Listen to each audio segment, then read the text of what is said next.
Африка, Ботсвана. Ғасыр жасаған аңшылық. Шырын түз құшағындағы жым-жылас алқап. Зәурендегі үйік түйірден тек абдан жетелеген жалғыз қаншыр ғана қалған. 20 ғасырдың ортасына қарай осынау салиқалыда сәулетті өңір уақыт үрдісіне ілесіп, бүгінде апсынаға айналып, ілкіде ірі жыртқыштар үстемдік құрған өлкенің айтып тауысқысыз аңыз ғана қалар ма еді, кім білсін.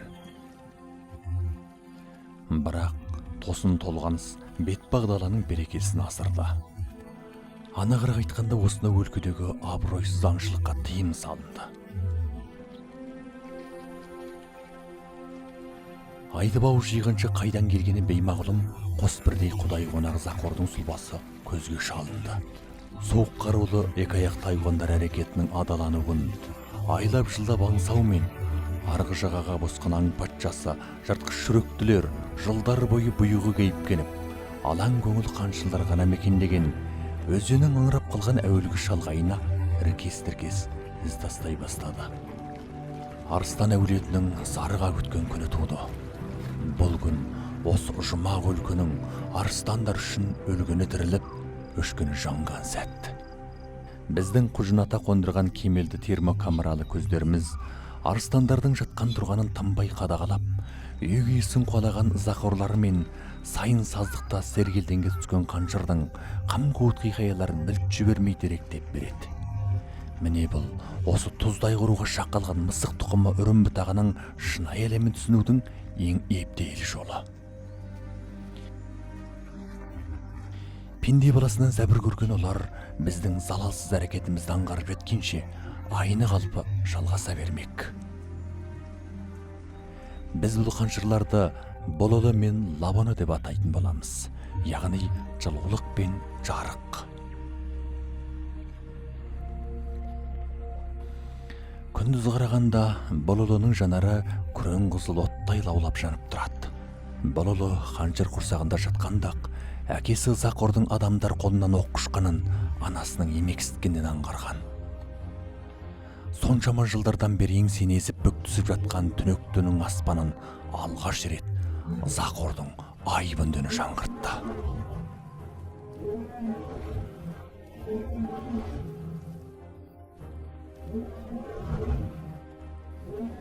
Бұл сұлу сарын келмеске безген дәуірдің келбетін қайырмақтап, озбас өмір, тозбас үміттің жұрт жаңа жорығына сайланған жан айқайы болатын. Бұл сұлу сарын болашақ арыстандар әулетінің өсіп өрбуіндегі алақай ұран еді. Келесі айларда үйігу, алығу және үштіліктің бастапқы мезгілінде Зақор қаншырдың қамын жеумен болып, оның маңайынан қарсы адым алшақтамады.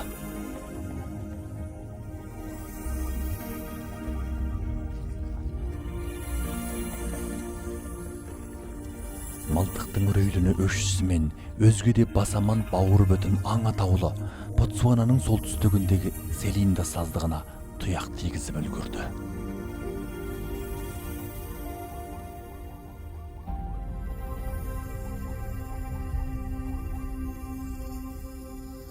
Көп ұзамай, Зақор ата-бабасынан аумайтын 6 бірдей абданның өзін айналсоқтап жүргеніне қайран қалды.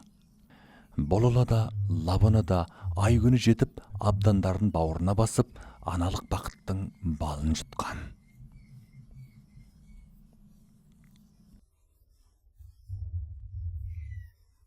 Дәурені баста тұрғанда қаншырлар абдандарының Зақордың төл тұқым екенін дәлелдеу үшін төзімділікпен тынбай күрес жүргізер еді. Әнтек дәл қазіргі Селинда саздығы жөнінен айтқанда, қаншырлардың осыншалық қалғи түсетін реті жоқ еді.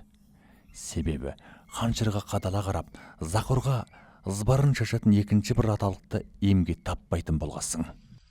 Ал бірнеше жылдан мүйізі отаудың керегесіндей су сиырларда жандарын бәске тігіп, табын-табынымен өрісін емденуге өлермендене ентелеуде.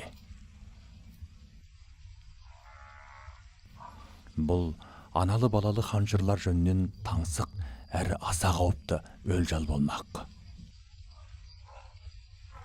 Біз қос қанжырдың тылсым тірлігіне тесілуден танбаймыз. Бұл бір термокамераның көзіне шалынарлық жылымық дабылы мен бұқпантайлы әрекетке толы атырап екеніне шүбәсіз сеніңіз. Бололы мен лаваны ара-жігін ажыратпай күн кешіруге кіріптар.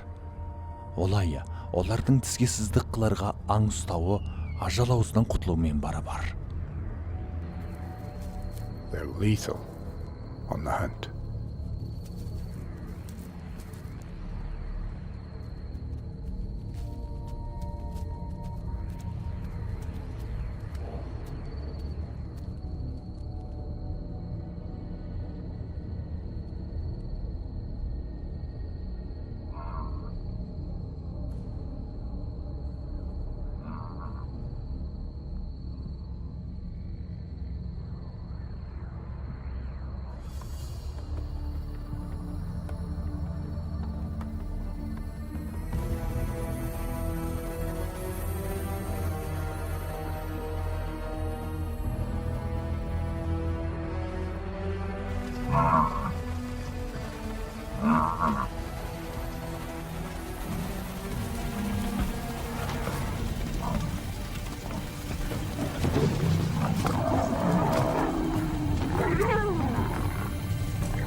Әндек аналы балалы қанжырлар қанша әлеуетті болғанымен, су сиырды жығып жеу үшін қоян қаққандай жеке дара ұмтылуға істе болмайды.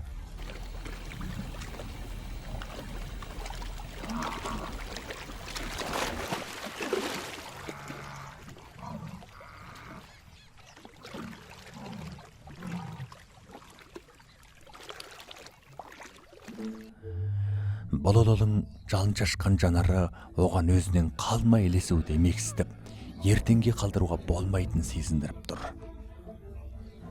Бірақ тағы бір жеңіл желпі каптың салмағы сәл бөгесін болғандай.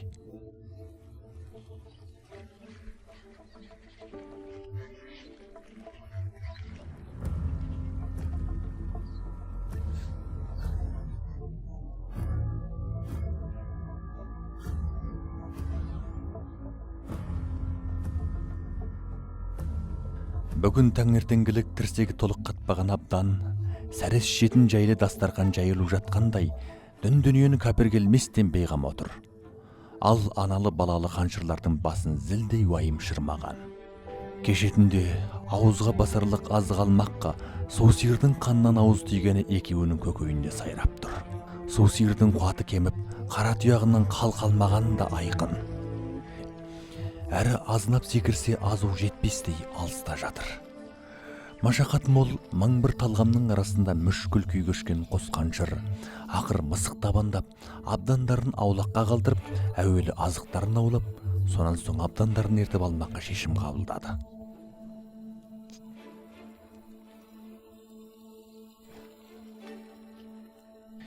Дегенмен мұндай ұйғарым мүмкінсіз еместі. Абдандардың туа бітті түйсігі анасынан айырылып қалмаудан араспайды. Бір ғана абданның әбестік көрсетуі әуелгі ақаусыз жоспарды күл парша етуге қауқарлы.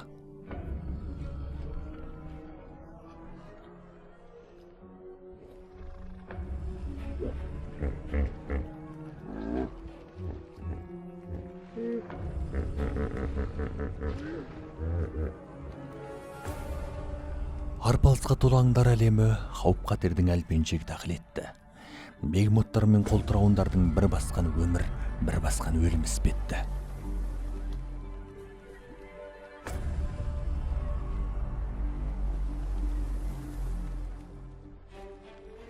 Кей сәтте барлығы кеңірдек қаммен ілгері кимелесе де, аулағырақ қалудың өзіне өзіңе сенерлік өлшеусіз қайрат керек.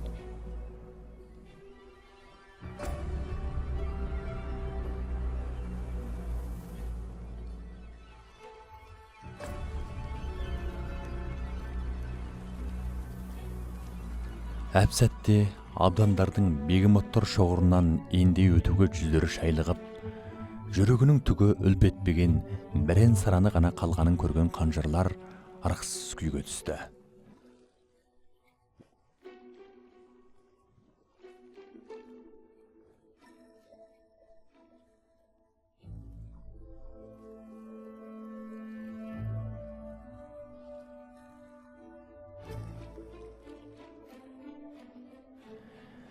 Бірер абдан ілгері басуға қорғана ұмсынса да, түгелге жууға жөні жығылып көткейін тартады.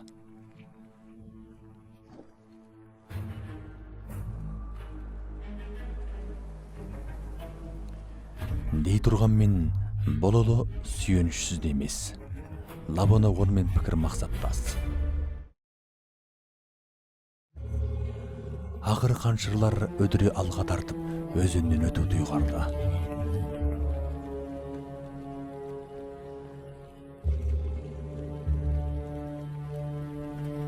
Енеден екелі айырылмайтын ұрпақты қоғым, абдандарды олардың соңынан еркісті.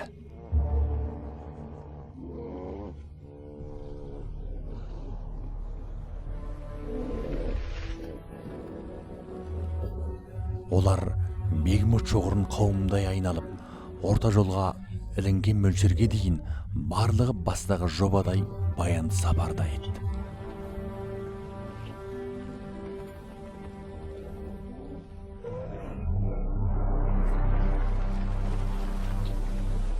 Бірақ дала жарғысыз жазылмаған закон. Мамыр жай тыныштықтың мәйегіндегі болымсыз бөгді әрекеттің қауқарының өзі қайбір қарекетті мақұлықты жан тәсілім қылуға қаптал жетеді.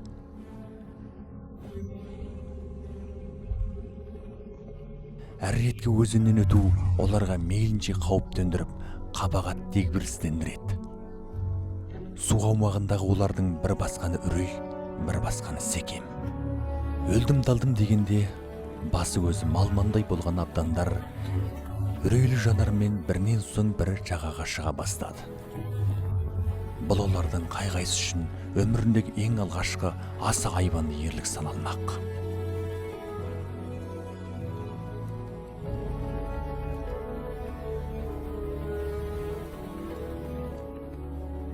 Бірақ абдандар дерліктей түгел ерлік таныталған жоқ. Алтауды ала қылған екеуі ұмтылыстың ұрымтал мезеті бұл емес деп қарап, әуелгі жағалауда қалқиып қала берген бойы қобалжып тұрғанда, қолайына келгенін қылғып салуды қарауылдай жеткен қолтырауындар да жағаға тұмсық тіреп үлгерді. Енелік болмыстың еміренісі ерлік сыйлаған Лабоно мен Бололо ештеңені елеместен оқтай атылды. Бұл арпалыс аралықтардың тума қасиетін тағы бір мәрте өскелең бейнелеп тұр. Абдандар осынау алғашқы сапарын мәңгі ұмытпастай анты-шынтысымен жадына жазып алған. Апалы сіңілі аналықтар мұндай кешірмені туғалы бастан өткөрмегенді. Әбден діңкеледі, алаң-салаң күй кешіп дегбірін сарықты.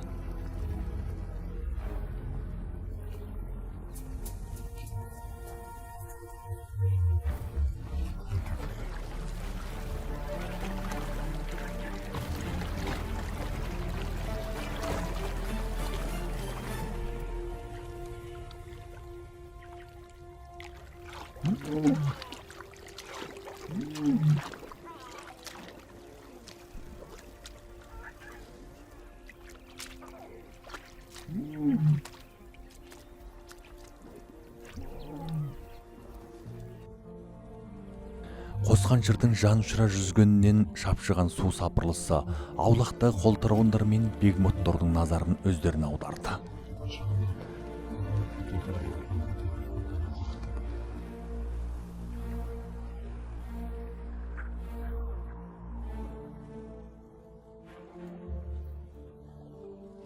Бұл сәтте төрт абдан енелерінен алыстағы қырғақта қорғансыз қалған болатын.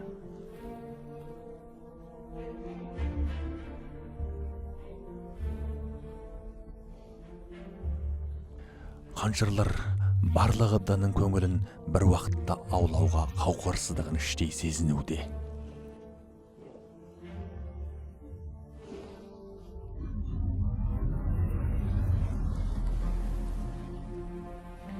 Абданды суға итеріп түсіруге болады, бірақ оны малтауға мәжбүрлеуге құқылы емессің.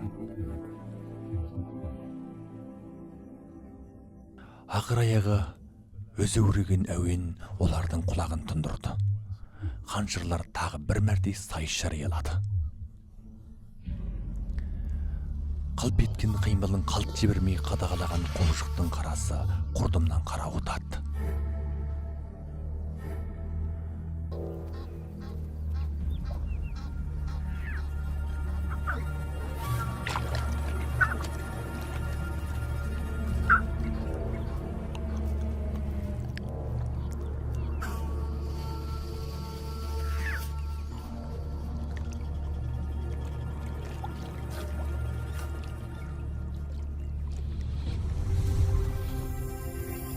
Бауырымен жорғалаушыларға тәуе әлдеқандай құбыжықтың өңмеңдеп келе жатқанын көргенде тұла бойы түршікпейтін жан иесі болмаса керек.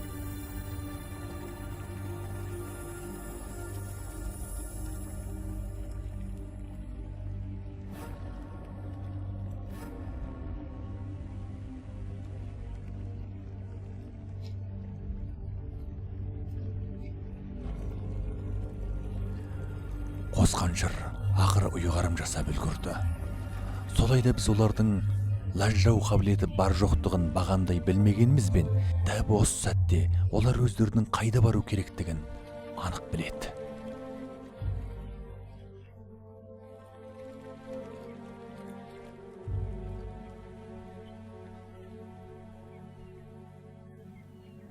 Алайда дәл сол сәтте жерден шыққандай сестірей, осыған дейінгі барлық домбытпа қауіп, қоқай қатердің барлығын жан түршігерлік қорқынышқа айырбастап алды. Зілдейпілдің өздеріне беттеп келе жатқанын байқаған Бололоның көздерінен ызбарлы жалын есті.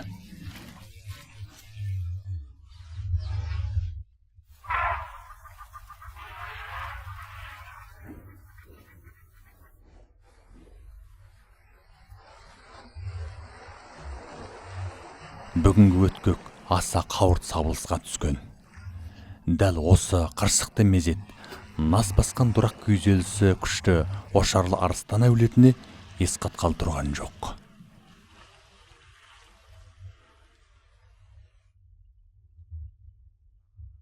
Тұмса ана атанған алаңғасыр Бололо бүгін тағы ауыр ағаттыққа бойырды. Керіле түскен ол таңдай тобарсып, шөлге шыдам жетпей, түртінген абдандарын кейін көсіліп, еріксіз емізе бастады. Ауыздар аққа тиген абдандардың енді кермегі өзінің қалай өту емес, асыр салып шұрқан шығару. Бололо мен Лабона енді екі жаққа бөлінді. Ана қалтқысындағы ессіз абдандар болса, қанен қаперсіз емін-еркін шарқыра шаттануда. Бірақ бұл арыстан әулетінің ту басқа үйірімен азық аулап, әулетімен жан сауғалау сында түпкі мақсатынан бет бұру болмақ. Бололо ақыры жар сала ұмтылғанымен, абдандар қасарса табан аудармай, орын-орнында бүк түсіп жатыр. Әр ретке өзінен өтудің қатерлі кешірмелерінен жүрегі шайлыққан олар осы жағаны ең қауіпсіз қамал деп кәміл сенгендей.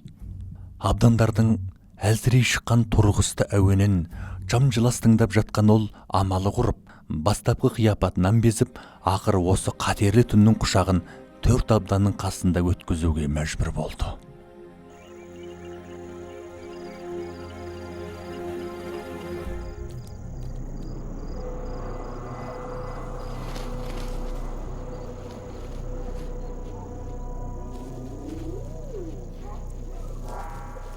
Бұл сәтте біздің термокамера көздеріміз олардың үрейге жүкті түндерін үнсіз естелік алушыға айналды. Төрт бірдей абдан енесінің ыстық бауырына танауларын тығып мейірге бөленіп жатқанда, енелі балалы екі қаншыр көзге түрсе көргісіз түпсіз түнектің арғы бетіне тесіліп күзеттеп отырды.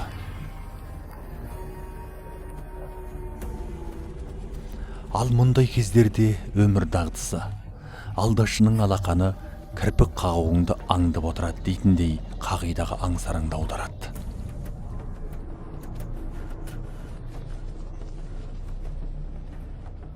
Неше 100 мың жылдан бері абдандардың тағдыры ылғи да өлім мен өмір әткеншегінде осылай тербеліп келмекте.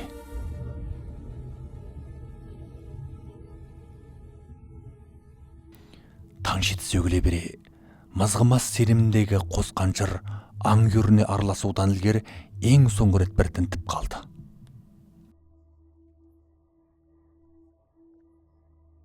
Бүгінгі өзен беті қою тыныштыққа шомған.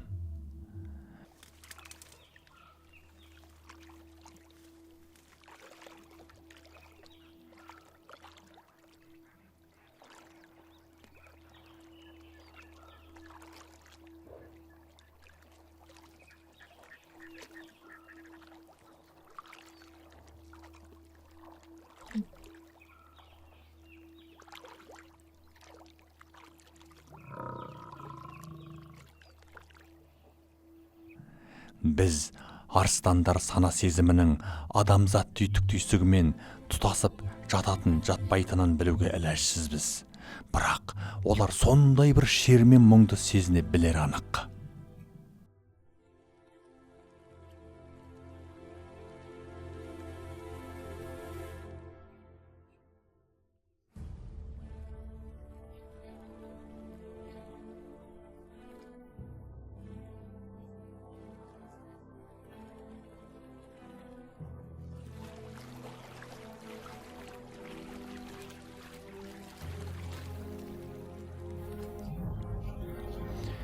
Хикмет, олар ұзақ сары түнді кірпік қақпай атырды. Қанжырдың ең ақырына дейінгі табандылығы ақыры қарымшысын қайтарды. Арыстан әулетінің қайта бас қосатын күні туды. Қанжырдың қайырылудағы тіке түйсігінің дәлдігі болжанғандай болды. Бұл рет Лабана шолғыншы болып, ендігәрі абдандарын емізудей ағаттығын қайталамады. Абдандар таңдайын жібіту үшін міндетті түрде оның соңынан өңмеңдеп қалыспау керек. Міне бұл асау ағыстан енде өтуге аттанудан дерек береді. Ақыры тұйыққа тірелген қос абдан толқын жара арғы жағаға ұмтылды.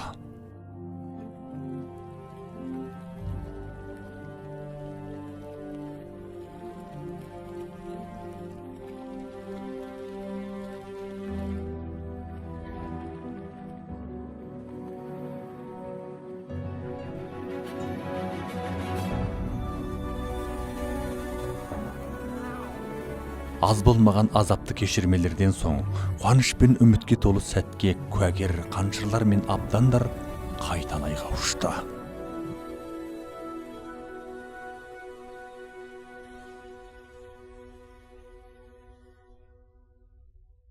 Көз алды олардың азығын әлі ешкім тартып алуға сұқтанған жоқ. Бірақ не әурешіліктер күтіп тұрғанын болжау қиын емес еді. Ең әуелі олар және бір мәрте судан өту керек. Бұл рет жол бастаушы абдан болмақшы. Осы сәтте қосқаншыр абдандарынан демге сырт айналуға рауа еместей. Енді ғана тізгін шылбырын қолға алған жас арыстан үйірі түгелдей аттанысқа келіп аңаулайтын болды. Дегенмен бұл аса дағдылы емес, әрі төтенше қатерлі.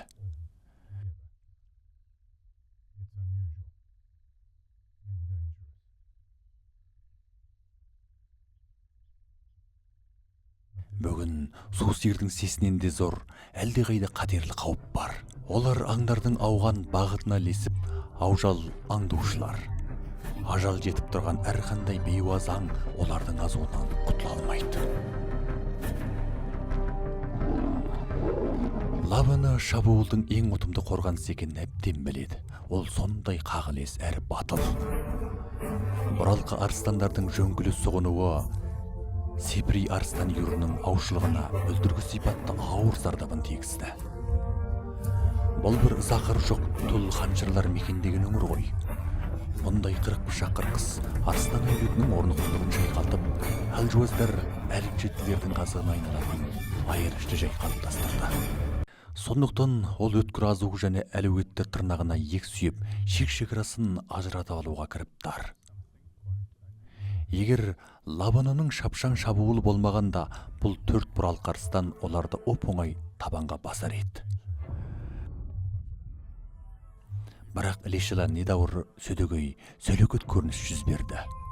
Олардың екі тарабы да енді зейін зердесін су сиырға аударды. Бұл тұста қаншырлардың абдандарынан алыстау мүмкін емес еді.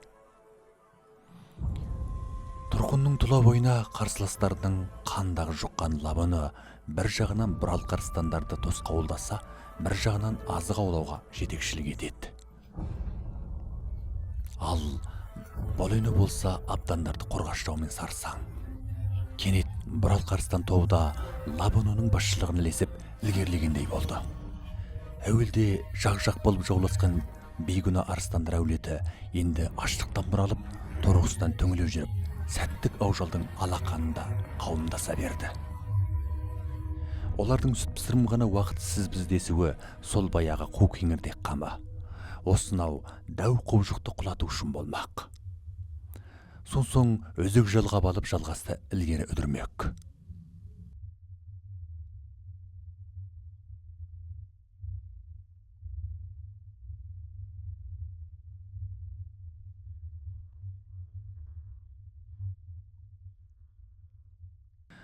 Бұл олардың тұңғыш ретке өзінен өтуі, тұңғыш рет бұралқы бейтаныс арыстандармен айқасуы, сондай-ақ тұңғыш рет су сиыр аулап, қан соқтасымен өзек жалғауы.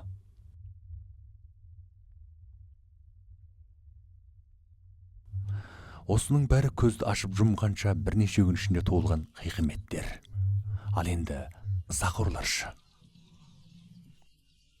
Захорлар неше 10 жылдық жан алып жан беретін арпалыс күрестің нәтижесінде икемденген кең алқапты шарлап сақтау міндетіне кенелген. Сол міндетін ада ету мақсатында ара туралық шарлауда жүргенде абдандарға жолығысуы күтпеген келелі уақиға болмақ. Бұл ұшқасу екі тараптың өзара шыт жаңа ұғынысуы сәтті.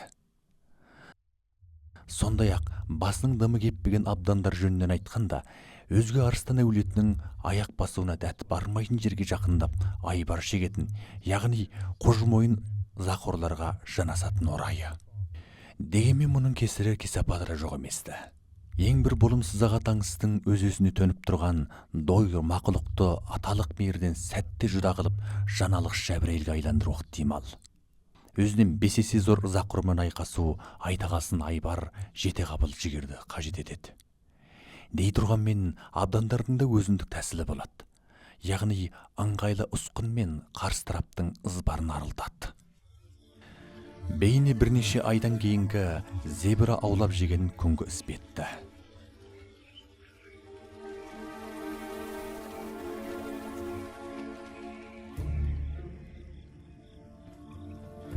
Зебраны енді ғана жаратып болған мезетте ол өзінің кәнігі қарсыласына аңғарды. Бұралқы Захорлар және бір мәрте шарлаудың кезегінде қарасын көрсетіп үлгеріпті. Олардың сыйлы салауатына немқұрайды қараған абдандар да Захорлардың жалбас басын қомсынып, тарғыл денесін алымсын бастан, тоғырлықтай бетіне шіркеу салғандай. Ал мына бір абдан дәп соның кері. Бірнеше ай бойы үздіксіз үйірсектену мен еркелей қылжақтау барысында ол қарсыласқан Захордың тоңайбатын бірте-бірте жұмсартты. Әуелі Захорлардың біреуі онымен анағұрлым терең әулеттік сезім дәнекеріне шырмалды. Бәлки бұл Захор абданның тұрлаулық танытта жақындасып, жан тартуына иліккен болуы мүмкін.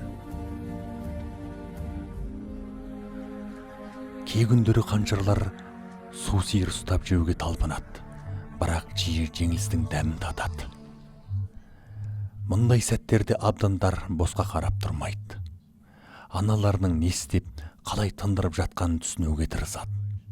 Кейде қателік өткізіп, жазғырындыға ұшырайды. Бір күні абданның біреуі ерсі қимыл көрсетіп, аң аулап жүрген анасын алдындағыстан көз жасырады. Қаншыр бұған қабақшыда қоймайды, себебі абдан үшін мұның өзі ілікке жарарлық тәлім тәрбие. Күнкөрістің қыр-сырын игеру барысы міне осылай болуға тиісті. Абдандарды ойын баласынан біртіндеп өзгеріп, тағылық қасиетіне көшер уақыты жетті.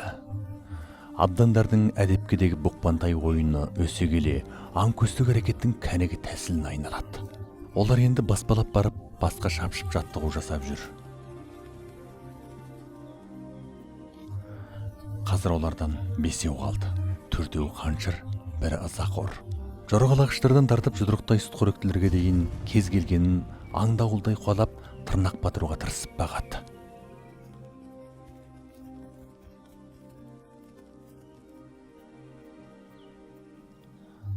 былай қарағанда ойын бола тұрса да, осыдан кейінгі өмірлік тәжірибенің ең маңызды баспалдағы. Дей тұрғанмен абдандардың аңшылық шеберлігі шыңдалу үшін аналықтар үлгінігі көрсету керек.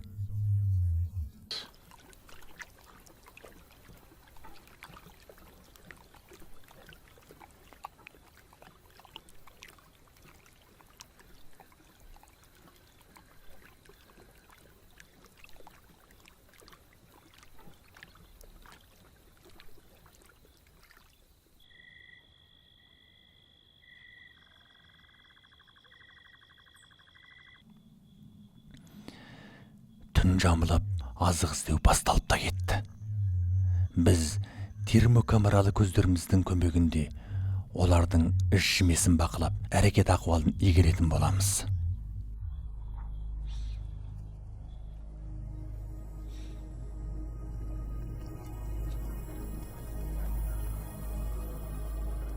Аналарының соңынан мысық табандап басқан абдандар мейлінше сыбдырсыз аса сақтықпен көзеулі аңға жоқтайды. Іле-шала жеме-жемге келген абдандар аңды бас салуға ыңғайланады. Сөйте тұрса да өн бойын үрей билейді. Сонда да үн жұрғасын түсірмей ап деп атылады.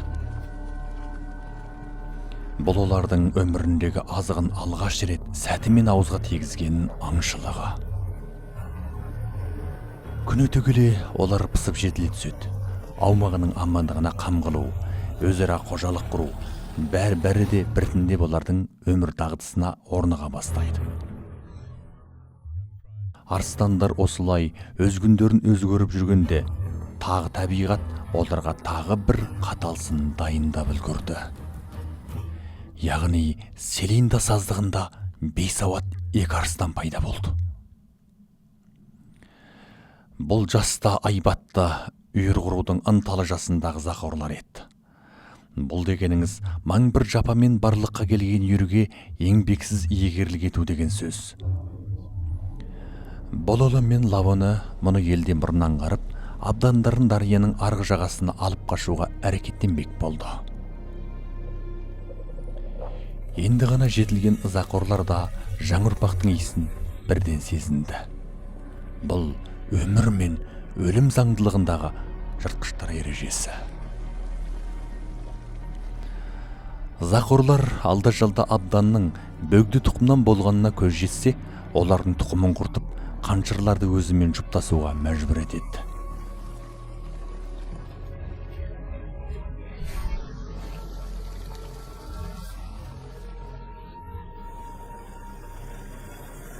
Мұндай қатерлі кезеңде абдандар анасын айналсоқтап, алысқа аттап баспауға тырысады.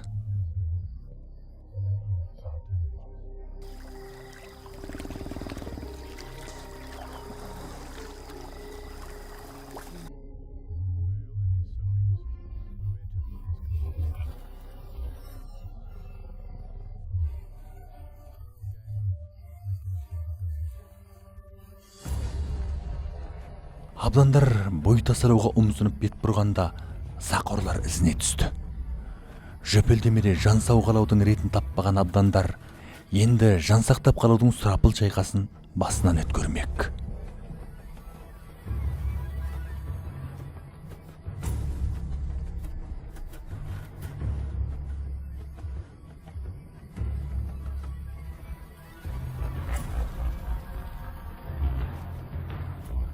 Бейсауат зақор оған тісін батырмас бұрын зерделей бақылап, ескесуге қам қылады. Мүмкін жас зақордың жанында қорқыныштан көрі айбарлы айбат басым түскенде шығар. Арыстандар үйірі бір реткі аласапыраннан аман қалды. Бірақ бәрібір күндердің күнінде осынау баяндылықтың бас кетілерін олар енді жақсы біледі. Себебі олар абдан емес, азулы арыстанға айналған, әулет жалғау жауапкершілігін арқалаған жыртқыштар. Әне-міне дегенше бірнеше ай өте шықты. Шынашақтай абдан енді тайыншадай ызақор болған. Даусы да барқындап, ақырғаны айқындалып, әрекет арпалысы атасынан аумайтын күйге жеткен.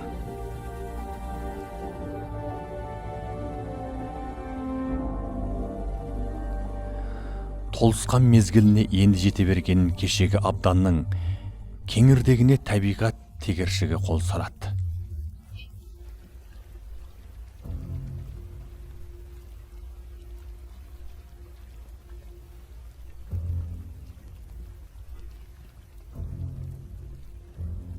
Себебі қаншырлар оған жау көзбен қарап, қатердің көзіне санай бастайды.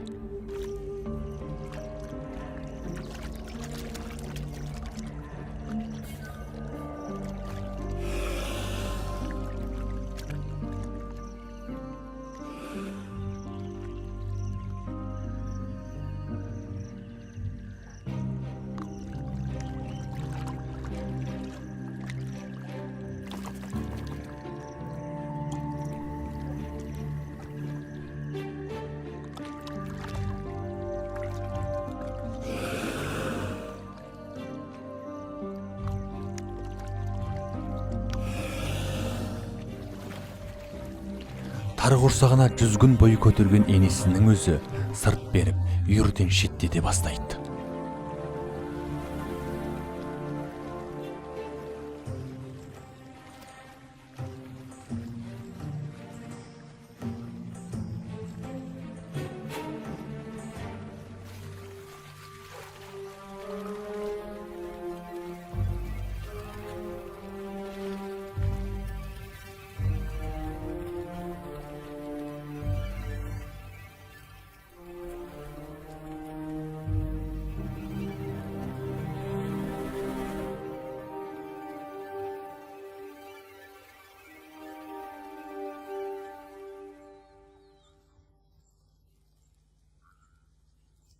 Бұл табиғат даласындағы әрбір ызақордың пешенесіне бұйырған жазмышы. Буыны қатып, боғағы салбырай бастаған ызақордың күз ұзамай үйірден қуылып, шөміштен қағылуы қалыпты құбылыс.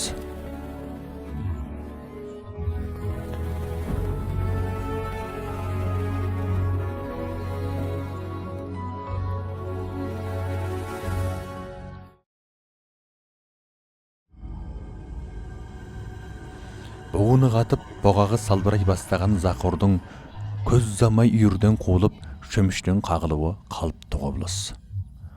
Осыған дейін аяулы абдан едің, бұдан былай азу басар бәсекелесім болдың.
Тайыншадай ызақор үйірдің соңынан лесіп, алсырақтан торуылдап жүреді. Бірақ қаншырлар қарсы қадам жоқтауға жол бермейді. Оның соңынан ерген қарындасы бірден бір жұбаныш іспетті. Бірге ойнап қалған өмірдің дәмдізін бірге татуға талпынады. Бірақ күндер өте келе тағы жай-жайына кететін болады. Ызақорлар әулет жалғауға жаңа буын әкелуге сақадай сайланады. Еркек кіндіктілер жөнінен енді бұл үйірде тоқымдай орын болмайды. Ат кекілдің кесісіп, бақылдасудың реті көзге көрінбегенімен көңілде сайрап тұр.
Ене төңірегінен ұзап көрмеген Ызақор енді нағыз қас жыртқыш болмақ. Жаңбырлы маусым және бір айналып жетті. Саздықтың өңі албырап, ағаштар қымсына бүріледі. Өз кезінде әуесі мылтығыны кернеп топырағында оқ бұраған мекен енді жыртқыштардың өл-гүрілді үні толастамайтын шулы ұйыққа айналды.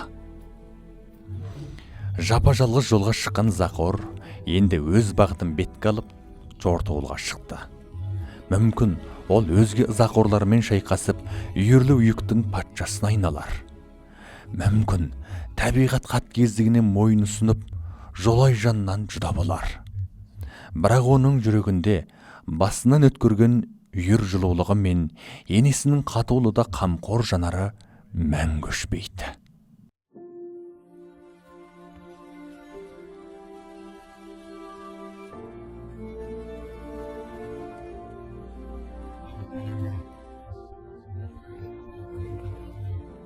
Өздеріңіз куә болған үйір арыстандар әулетінің жалғасы. Олар аман қалды. Олар өсіп өрбіді. Олар аң патшасының сайрағын салды. Адамзат қаткездігінен айыққан кезде табиғат әнге басып, бейбіт өмірге қадам қояды.